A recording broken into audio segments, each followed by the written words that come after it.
À 58 ans, Corinne Massiero mène une vie bien différente que par le passé.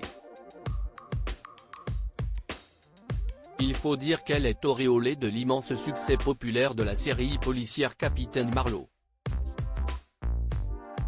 Depuis, celle que l'on a aussi vue au cinéma dans le film Effacé l'historique gagne forcément mieux sa vie et, surtout, elle l'a mise sur de bons rails après avoir connu une période sombre. En effet, Corinne Massiero a eu une jeunesse compliquée, marquée par la consommation de drogue. Et, pour se payer ces substances, elle n'a pas hésité à vendre son corps à des hommes, mais aussi à dealers. Dans Paris Match, la comédienne avait évoqué cette époque de sa vie et son passé de toxicomane.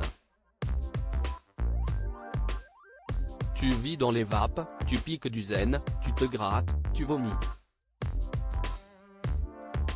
Et pour décrocher, Tintin. La méthadone n'existait pas encore. Le vrai problème, ce n'est pas la cam, mais pourquoi tu te cames, disait-elle alors.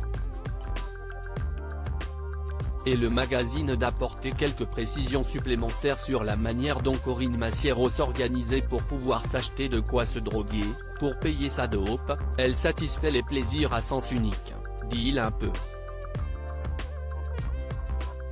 Une phrase qui, entre les lignes, évoque la prostitution. Mais la comédienne, qui s'est séparée du compagnon avec lequel elle avait passé 20 ans de sa vie, elle-même l'avait admis précédemment, cette fois dans les pages de Téléstar. Pour moi qui ai connu la drogue, la prostitution et des années de galère, sans le théâtre, j'aurais sombré, avait-elle déclaré. Être sur scène, cela a été sa révélation. Ainsi, Corinne Massiero fait du théâtre depuis le milieu des années 1990 et, au début de la pandémie de coronavirus, elle s'était fortement inquiétée du risque d'hécatombe pour le milieu de la culture. Pour celle qui a trouvé le meilleur moyen de s'exprimer en montant sur scène, il était inenvisageable de ne pas tout faire pour aider tous ceux qui gravitent dans ce monde. Un combat parmi tous les autres, Corinne Massiero assumant son côté grande gueule, comme lorsqu'elle décide de faire un happening décrié sur la scène des Césars, un moment qui restera culte.